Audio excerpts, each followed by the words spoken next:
Hey witches, welcome to Busy, Gritty, Inked and Witchy, a magical living podcast for the busy witch. I'm Morgan, eclectic witch of almost 25 years, Avalon priestess, and busy witch. Here we'll talk all things witchy, from current metaphysical happenings to my busy witch tips and tricks, and everything in the in-between. This podcast is my personal journey, filled with my knowledge, opinions, and unique way of looking at the world. Join me as I weave the magical and the mundane in every episode. Hey witches, welcome back to Busy, Gritty, Inked and Witchy. I'm Morgan, and today we are talking about Untamed Witchcraft, which is what I call the spicier witchcraft, the taboo witchcraft. If this is your first time here, I do have this recording, or I record it for YouTube as well, so if you want to actually see me and all of the hand gestures that I make, you can head over to YouTube and watch there. I am still in the learning phases of this, so I still don't know whether to look here at the camera or there's me, and then there's the microphone that I tend to look at as well. So it's still just a learning process for me. But if you are listening on the podcast, welcome back. So I wanted to do this episode today because we have some stuff coming up that I want to tell you all about, but we'll get to that at the end. But I love talking about untamed witchcraft or the taboo witchcraft. So today's episode is going to be like an overview. I'm just going to briefly go into some of the different taboo witchcraft practices. And for those listening on like an audio file, like on Spotify or something, every time I say taboo, I use the bunny quotation marks because I don't deem these things as taboo. There's not a lot I do deem as taboo unless it is something that is absolutely like ethically or morally questionable, like highly. You know what I mean? So I do use the little bunny quotation air mark thingies when I say taboo. It's just, that's why one of the reasons I'm glad I started recording this for YouTube, because I talk with my hands so much, and now you all get to see that. All right. So because this is just going to be like an overview, basically, if there's anything that I start to talk about and you're like, oh, that sounds very interesting, then you have a jumping off point from here. So I'm not going to deep dive into these very much. But yeah, now you'll have like a list of stuff that you can research on your own. So just for definition purposes, because you know I'm a nerd here, taboo is defined as beliefs that are considered unconventional, controversial, or even forbidden within mainstream communities. So we are talking about taboo witchcraft practices today. And why do I want to talk about these? Because I'm a teacher. I really am. Like at heart, I teach in the Ink Spirit Coven. I teach on the podcast. I'm going to be teaching on YouTube with my new, little plug, Awakened Witchcraft with Morgan segment. It's going to be live, so you can just head to our YouTube channel and then look at the little live tab, and it'll be there. And I think our YouTube channel is something crazy. I don't know why they wouldn't let me just do Inked Goddess Creations, but it's like Ink Goddess Creations shop or something like that. Anyway, I believe that in order to figure out your witchcraft practice, and in order to figure out what works for you and what doesn't work for you, you have to be given the knowledge of all things. Like, that's it, just the knowledge of all things. And then you can decide for yourself what you're comfortable with, what resonates with you, what you are like, no, that works, that did not work. So you can figure it out for yourself. But the only way that you can do that is by being given the information and gaining the knowledge. That is it. So I am here today to provide knowledge for you. And then you can take the knowledge and figure out what you want to do with it. Now, some of these practices, this is my podcast, so of course, I'm going to give you my opinion on some of these. And I think given the information that I'll be sharing today, you can probably guess for yourself or, deduce for yourself at the end of this episode which practices I actually do participate in and which ones I'm just here to provide information about, because my tone will probably change, or I'll probably give a hell of a lot more information about things. But you never know your limits for your personal practice. You never know what works for you until you at least gain the knowledge. Then once you gain the knowledge, you can decide, okay, I'm either going to try this or I am not going to try this, you know? All right. So overall, just as a disclaimer, I feel like I've been having to do that a lot lately, give disclaimers. So am I just starting to talk about more controversial shit, or am I trying to cover my ass more? Like, I don't know which it is. I want to say I think I'm talking about more controversial shit, which is great because I'm in this new phase. And excuse my freaking voice cracking like a 12-year-old boy. I'm in this new phase of my life, of my growth. I don't even know what it is, where I don't have a lot of fucks to give anymore. So I will talk about it. I will do it. Let's do it. Right. Overall, my disclaimer for this episode is do what feels right for you. Do what morally and ethically you are comfortable with, and make sure that before practicing any type of magic, you understand the possible consequences involved with that practice or that thing that you're getting ready to do. And make sure that if you understand the consequences, you understand that you will be dealing with them. So understand what could happen. And then if you're comfortable, move forward. Just try it out, you know? But your practice is your own. So I'm not here to judge you. Your practice, I don't expect you to judge me or my practice. But that's just me. That's how I roll. As long as you're not hurting me, I don't give a flying fuck what you do, right? Yeah. All right. So let's dive in. Again, this is going to be an overview today, okay? So the first taboo, yes, bunny quotation marks, and like I said, I'm going to call them untamed because that's what I'm comfortable calling them, because they're untamed. The first untamed witchcraft practice is blood magic. Yeah. So blood magic is the use of blood in rituals as either a sacrifice or an offering, okay? So this can include your moon blood or period blood. It can also be like when you prick your finger for usually an offering or a sacrifice. I mean, if you really want to go all in, it would be like sacrifice. But I will say right now, I don't condone human and or animal sacrifices. I think that we as a society, as far as like our religious beliefs, have come so far that like when the sky turns dark in the middle of the day and it's like eclipse season and there's a solar eclipse happening, we know that we haven't angered the gods and we don't need to throw a virgin into the volcano anymore. So, you know, or sacrifice a goat so that the wheat will grow. We kind of come past that, I think. So I personally, I will go ahead and throw that out there. I'm not big on human and or animal sacrifice, okay? But blood magic is deemed controversial because, of course, you could hurt someone or yourself. But it's also seen as like a sanitary issue sometimes. With that being said, there are some deities that prefer blood. And I mean, we are not talking like freaking slit your wrist or, you know, like fall on the sword like the ancient Japanese did.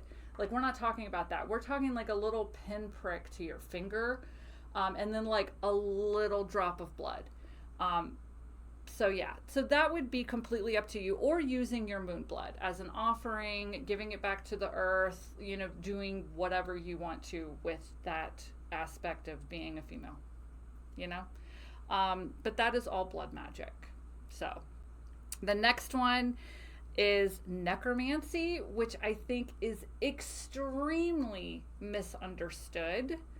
Thanks Hollywood, and especially thank you to the Evil Dead horror series, because I think they're the ones, as soon as you hear necromancy, you have this vision of someone like trying to raise the dead, like physically raise the dead like a zombie or like a evil I don't know, but that's the image that comes to mind because of Hollywood.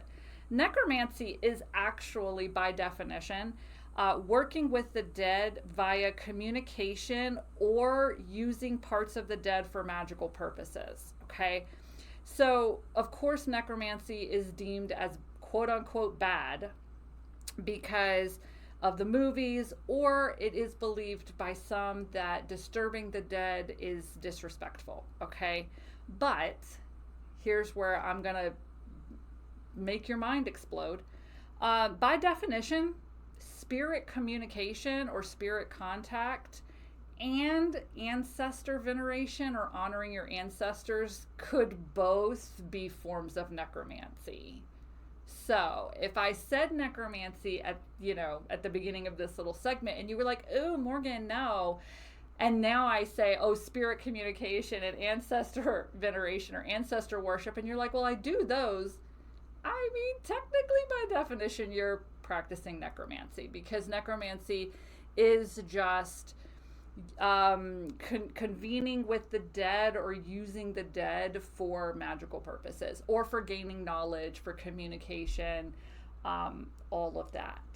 So this is where it's up to your individual interpretation of what necromancy is, how far you want to take it, how Hollywood you want to take it, all that good stuff.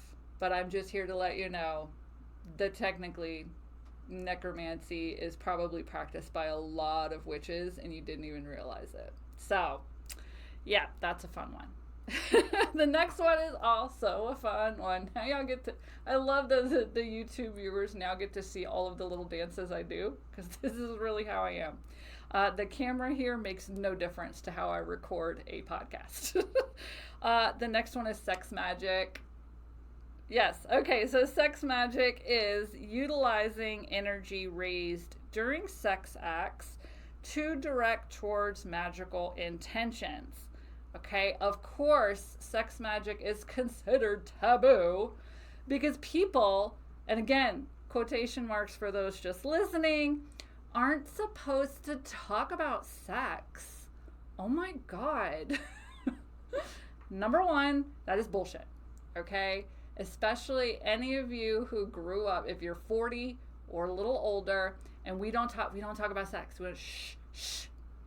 Because especially when, was it Salt and Pepper came out and said, let's talk about sex, baby. Let's talk about me, you and me. We were all like, oh, they said the S word. So it's bullshit. It causes unhealthy shame and guilt surrounding sex. It causes a misunderstanding of sex, its uses, how women are supposed to get pleasure from it, the roles of men and women in sex, and if you're hiding it and you're shame and you're like, oh, I'm just not going to tell anyone, then you're probably not using protection, and then we have a lot of unwanted babies running around. So this is why not talking about sex is stupid and bullshit. Okay. Number two, sex is a huge energy builder, massive. Okay, and if okay, I'm just gonna say it. If it's not for you, I don't know if you're doing it right. Okay, and I am not talking 1 hour long marathon tantric orgasmic sex sessions. Okay, that's not a thing either. Or that's a thing. It's a thing, but that's not what I'm talking about. Any type of sex act is going to build energy. It is going to raise your heart rate. It's going to warm your body up. You're going to get a little hot. You're going to get a little flushed, So these are energy builders, okay? So if you are doing sex acts and your heart rate is not going up and your body temperature is not going up and your breathing is not going up, that's what I mean by I don't know if you're doing it right, okay? Even if it's solo, you're going to get that quickened heart rate. You're going to get that slight elevation in, is it an elevation in blood pressure or a drop in blood pressure that happens when you have sex? Either way, your blood pressure is affected. Your body temperature, all of that good stuff. So because sex is such a huge energy builder, why not use it towards magical purposes? Okay? That's what it is. And yes, Sex magic can be performed solo. If for those of you who need that spelled out, fuck it, I'll do it. That's masturbation, okay? It can also be performed with a partner or partners. I'm not here to judge, okay? As long as they're of age and they're consenting. If they are not of age and they are not consenting, then I judge you, okay? As should society, all right? There you go. There's my little like, will I judge your magical practice? Yeah, if you're performing sex magic with someone underage or someone who doesn't want to be having sex with you, we have issues. Okay, so the ethics is up to you, because I hear a lot of people say, oh, you have to inform your partners that you're going to be raising energy for a specific magical purpose. And I'm like, I mean, do they really? If you want them to participate and if you want them to be on the same wavelength as you, so like you're like, okay, this is the magical intention I have, like I want a new car, and then you tell your partner to focus on that while y'all are having sex, then you have two people thinking about getting a new car as they orgasm instead of one. So yeah, but it's your energy that you're building, and I'm not a person that's like, oh, but it's the other person's energy too, and you can't use their energy without permission. I mean, that's up for you to decide 100% whether or not you tell your partner like, hey, let's go have sex so I can get a new car. Yeah, that's completely up to you. Okay. The fourth one that I have, and I only have 6 today. I don't think I said that at the beginning. The fourth one I have is anger magic or sacred rage. They kind of overlap. We just did an amazing blog post on this on our website, inkedgoddesscreations.com. If you head to the top to blog, you'll see like sacred rage. It's a beautiful, beautiful blog post about it. But basically, anger magic or sacred rage is harnessing the immense power of anger and then using that to direct it towards your magical intention, okay? This one is often seen as taboo because many witches believe in love and light only, or they believe that you should ground your energy and center and then come from a more positive place before sending your intention out in the world. Okay, I'm a realist. I understand, and I think I've even talked about anger magic in a past podcast episode. I understand the immense power of anger, and as long as, like, for me, I do, like, when I'm pissed off, I will ground first to make sure that I'm coming from a grounded and centered place. But then, yes, I will take that energy that has been raised through anger and blast it out towards something. So to me, that is a healthy way to deal with anger and the build up of angry energy. To me, for me, it is better to practice anger magic than it is to punch someone in the face. Do you know what I mean? So if I'm taking that built up anger and then using it magically and pushing it towards a magical intention that I have, then that energy gets used and it's not built up in me anymore, and I don't feel like punching people, you know? All right. Number 5 is baneful magic or dark arts or black magic. And again, for those listening, I had the little bunny quotation marks around black magic. This is hexes, curses, coffin spells, put a bitch in a jar, put them in the backyard. That's those kind of things, okay? It depends on your definition of it, as well as your possible or your understanding of the possible consequences of you practicing that. That's up to you, for you to decide. But that is all kind of grouped together. Baneful magic, dark arts, black magic, whatever you want to call it. That is, of course, taboo, because essentially what you're doing is you are causing harm to another person or a situation, a scenario, something like that. So again, that comes down to your personal beliefs of the consequences, such as karma, such as the threefold law, those kind of things. So it's your belief in that and what you're comfortable practicing, okay? And the sixth one, the last one that I have for you all today, is chaos magic. I think that this one is another one like necromancy that is highly misunderstood. Okay, a lot of people think that chaos magic is like, when I say chaos magic, you picture a person in a dark robe with like an evil cackle, and they're sending energy out to like fuck up someone's life and cause chaos in it. And that is just not what chaos magic is. I'm sure there are books maybe written about that.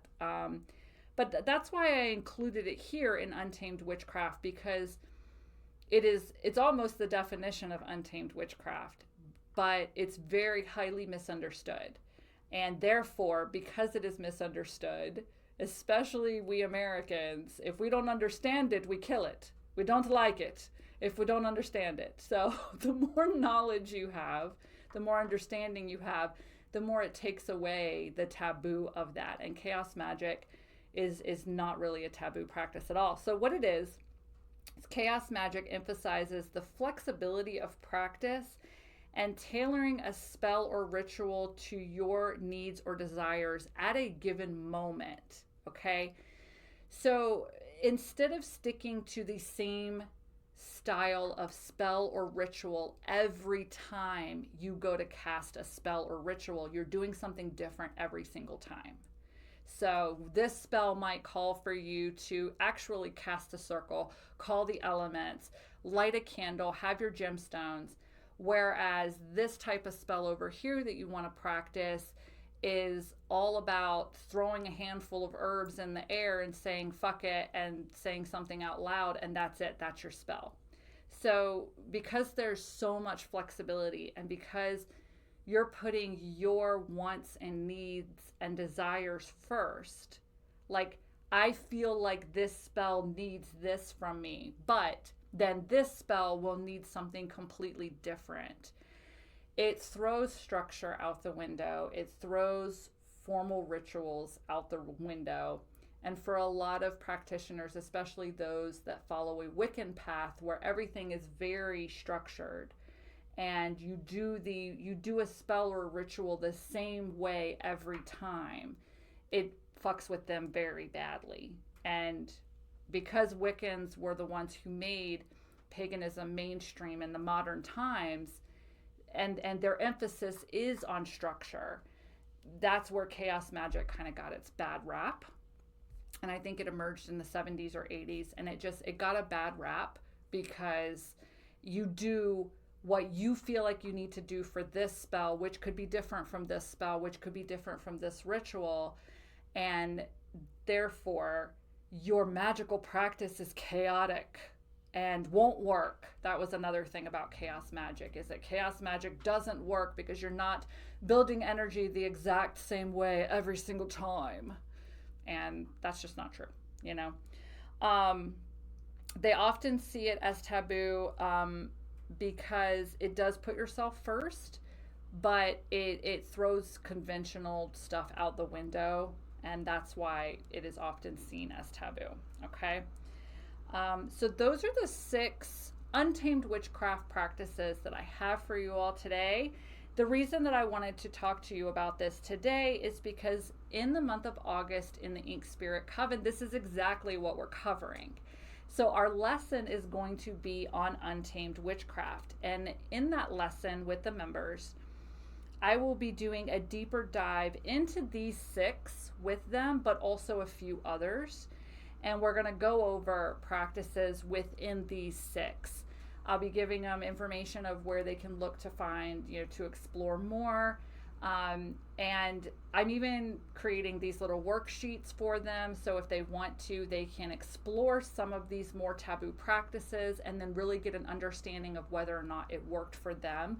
Or if they tried it and they were like, never again will I do that. I mean, that's knowledge too that really helps you on your path. If you try something and it does not work, or it blows up in your face, then nope, not going to do that again, So you do not have to wait until August. And I have gotten this question before, like when I pitch things on the podcast, people message me and they're like, well, do I have to wait until that month to sign up? You don't. You can sign up right now. And you have access to the lesson archives. You, as a member, every member gets access to our lesson archives, which is over 3 years worth of content. So every single one of those lessons, those workshops, those guided meditations you have access to, and you can then use all of that. It becomes like your own magical library, and you can brush up on anything or start to explore things for yourself in your own time while you're waiting for our Untamed Magic lesson to come along. And if you can't join us live on Zoom for the lesson, they are recorded. They're put into the lesson archive so you can do them whenever you want. Or if you're shy or if you're an introvert, you can show up, stay off camera, off microphone, and that's perfectly fine too. So that's what we're doing for August. We're starting out with Untamed Witchcraft as the lesson. And then at the end of the month, we're having a fire releasing ritual, because it'll be the end of our journey with the element of fire. And in the fall, we'll be moving into the element of water. So I'm really excited about that. I will give you all the coupon code again. It is podcast5, like the number 5, all squished together. That will give you $5 off of your first month of the Ink Spirit Coven. And then you can join us. You can join us for the Untamed Witchcraft Live. You can deep dive into stuff all on your own. And I would love to have you join. Yes. So hit me up on Instagram. I am at Inked Goddess Creations. All one word. It's not spelled funny. There's no spaces in there. But let me know what you thought of this episode, if you enjoyed it. If you do have any questions about the coven, you can feel free to ask me there. And then if I could ask you to, especially if you are listening on Spotify, apparently our category on Spotify was incorrect. I do have to go check and make sure that they did fix it, which means this little podcast has not been going out to the correct people on Spotify, and that kills me. It has not been going out to witches because they had us categorized incorrectly. Oh, so if you could like, subscribe, share, like even this video that goes up on Instagram or TikTok, if you could repost it or share it or whatever, to let people know, hey, there's a fun place to come every Wednesday. I have a new episode. But it could really help out, especially if you're on Spotify, because this has been going on for 3 years now, you guys. 3 years of a podcast, and we were categorized wrong the entire time. So it's almost like we're starting over. So like, subscribe, share, all that good stuff.